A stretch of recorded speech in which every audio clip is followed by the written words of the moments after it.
buying 5 lottery tickets. I said, child, how many do you buy? How much do you spend? She said, well, I done spent quite a bit of money, and you ain't won nothing yet.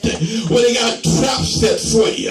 They put up the sign at the gate and said, somebody won $1 million at this store. And here with the crazy stuff in there, it's going to be me next. Saints, fight for faith, and you know what? I'll resist the devil. Come on, somebody. The Bible says submit to God. Resist the devil, and you get going. Somebody say amen now. And the problem is, we're having a hard time submitting. Say will tell you, I'm going to submit to God because my flesh is acting up. Y'all know how it is. You begin to think, I'm as tired as paying my bills and having $2 left over. I would like to have some extra money at the end of the month. I want to do something to make myself feel better. Well, the reason why is the piercing, is the trap and a lust. Having money and getting things make the flesh feel good. Y'all might say amen. When I got money, I feel like I'm somebody. Y'all see how it is. Folks get money, all of a sudden now they're the most important person in the world. Get you a few $1 million. You have more cousins and kinfolk than your Lord allows. Everybody wants to be your friend. Girl, where you been? I ain't seen you in a long time. We want to say, can I have some dollars down there? Somebody gonna say amen, saying, but you gotta fight to keep your faith in check. Faith says, I don't need that. Come on. What does it to do with greed? Because see, when you're greedy, all morals are pushed aside. When you're greedy, God is go out the window. You justify everything that you say and do because I'm getting the money. So then he says, focus on godliness after righteousness. Now, if you're godly, there's certain things you just ain't going to do, ain't going to say. Right. And everybody can entice you to do anything for $1. That's right. You go to the tax man and you tell the truth. Come on. That's right. Yeah. You do that. Now, dog, you got 5 dependents? You got 5 fingers? I depend on each one of them. Yeah. Even when it's convenient for you to cut a corner, you don't. I remember I was working at UPS, and this man overpaid me for a package. I got into the building. I remember where that money came from. I went back to the man and take back the 20. He snatched it out of my hand. They said, thank you. They snatched it back. I said, I was still doing the same thing. It's the right thing to do. My daughter went to the bank one day to cash a check. And she sent them up to that tube thing. And the teller sent her back a little tube that came with how much money in it? $2,000. How many? $2,000. Now she could have easily unflip a tube, but she sent it back. Godliness tells you to do the right thing. Because faith says, you know what? If I ever get into a tight, God has got me. Yes. People who get desperate and do desperate things, their faith is in error. How many times have people done things because they begin to get in doubt and fear? This is my blessing. You find somebody's money, you know who lost it, and you keep it for yourself. Right. Come on. How many times I got to fight? And then if when you're godly, it ain't in a fight. That's yours. Gary, if I got to keep that. Well, let me get even better than that. Me, her. I think you were there too. We was at Copeland one Sunday, sitting down to eat a nice dinner. An envelope on the floor. She sees it first. We thought it was a program from the churches. She pulls it up and looked at it. what, $2,400 in this envelope. We had no idea who sat there. We could have sat there and divided that money up and went about our business. Yeah, were you there with us today? But righteousness and godliness, what we focus on. Right. WWJD. What would Jesus do? And it so happened our waiter knew the couple that sat there last. Called the manager over and turned over to the manager. Left our guard. The lady called us back that night. Said, thank you. My son and daughter that came up from Louisiana, that was all the money they had. He had lost his job.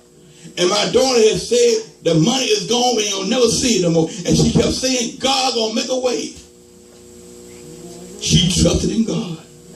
And some godly folks found the money. And we gave it back. And she was so thankful. I said, we thank God. That's what godliness does. But see, when you ain't got no faith, you say, whoa, I got my blessing. Let me tell you something, saints. There's something that you hear on the radio and folks say in churches that's very dangerous to the saint. The phrase, go get your blessing. Go get it. And they leave it so wide open. You try to go and get something that Satan is helping you in. Come on. And what ends up happening is you get out of God's will. And you get totally into your flesh.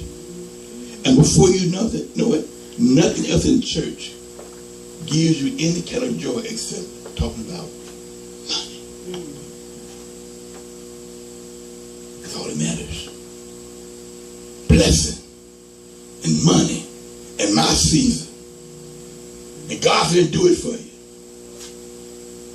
Okay, what happened to the righteousness and godliness? Now that's the first two things you focus on. Then he goes down and he focuses on something else. He said, now, righteousness, godliness needs that faith.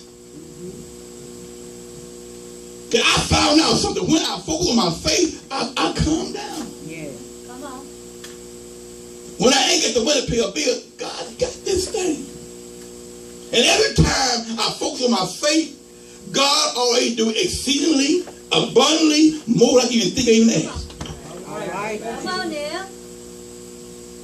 And guess what? I don't worry about the blessing that comes from God. Because his blessing make rich. Right. And add no sorrow to it. So when you begin to get in Satan's trap and allurement, what he gives you has strings attached.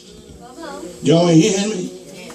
Yes, you get around some people, and before you know it, you're getting money in your pocket. You wonder where it's coming from.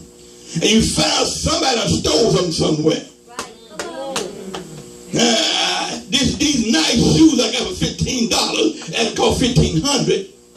You got them in your closet. And they find a man that stole them and say, well, I sold them to Sister Watermelon. And they go get you and say, well, we're going to charge you with something called theft by receiving. You didn't steal it, but you bought it. But faith in God said, there's something wrong with this having this expensive garment. I don't get about who can crook. I'm going to get the God's way. So now that you got your righteousness and your godliness and your faith, now focus on some love.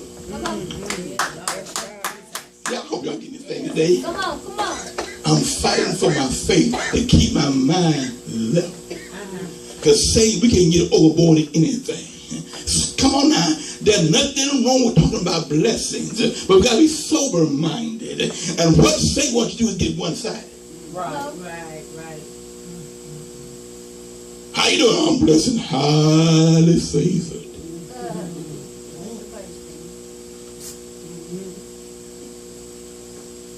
I go to that church, I get every time I go.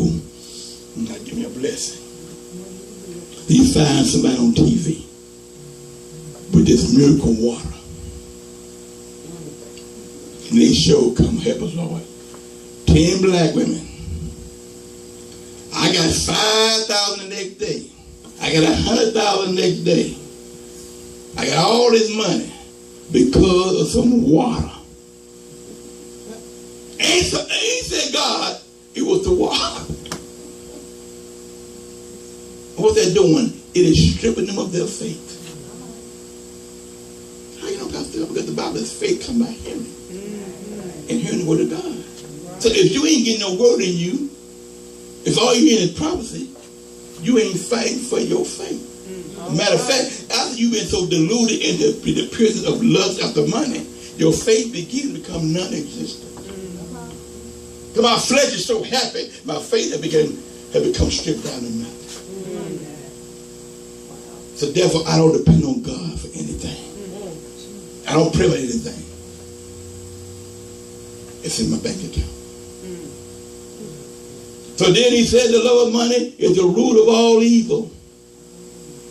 So now instead of you having the root of faith, the root of evil is in you. So you stop loving God and start loving money.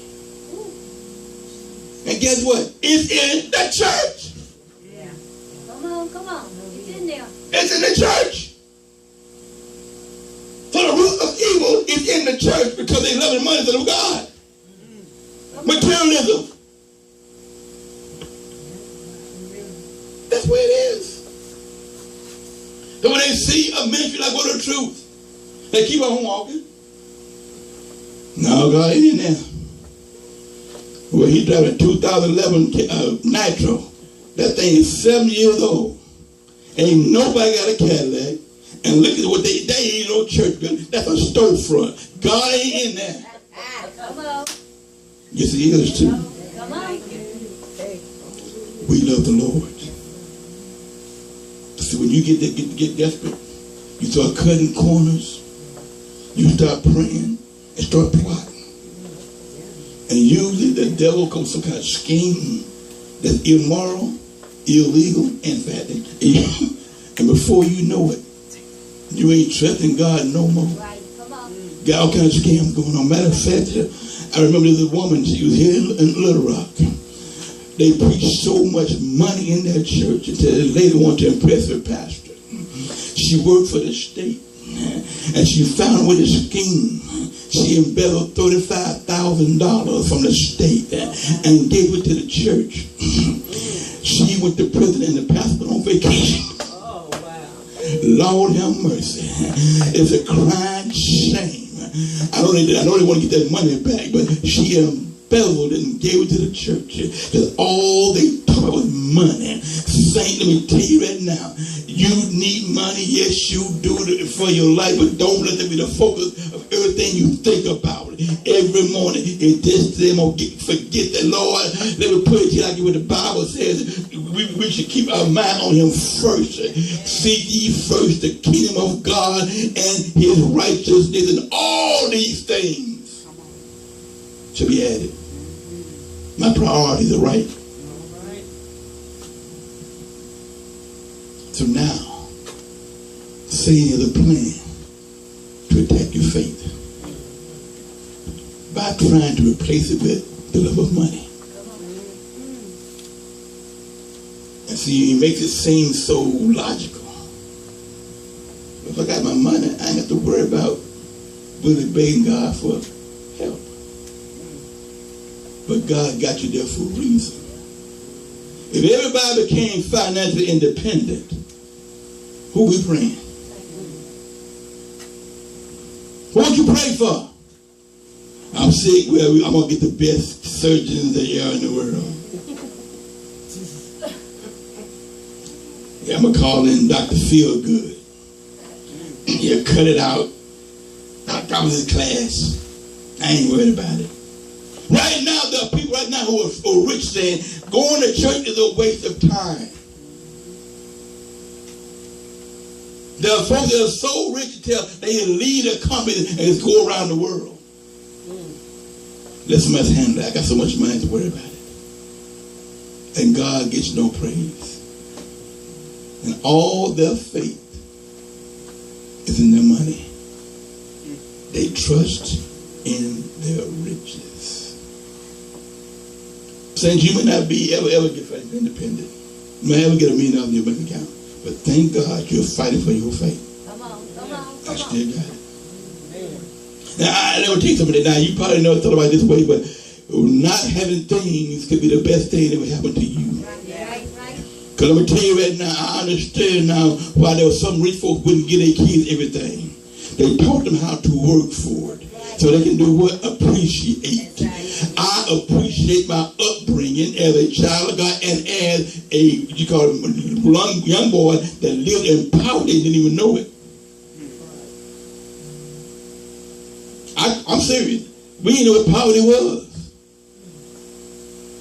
So we worked. I grew up with a work ethic. Work for what you get. I respect money, but I don't love it. Because money don't love nobody.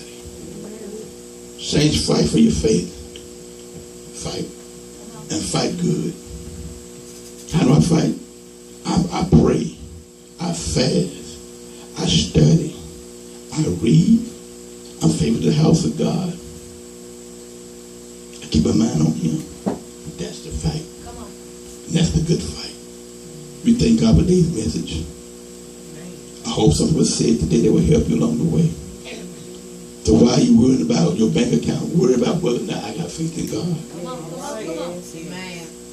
I'm serious. Because look, every time we get our little bank statement, it never looks like they don't look. I said my bank account about to close his eyes. About a few dollars, wake it back up again. God, I realized that, saints. I realized this one. I said, Lord, when I didn't have the money to pay for nothing, I didn't worry about it. I got a little more money to pay for a few things. What can I pay for?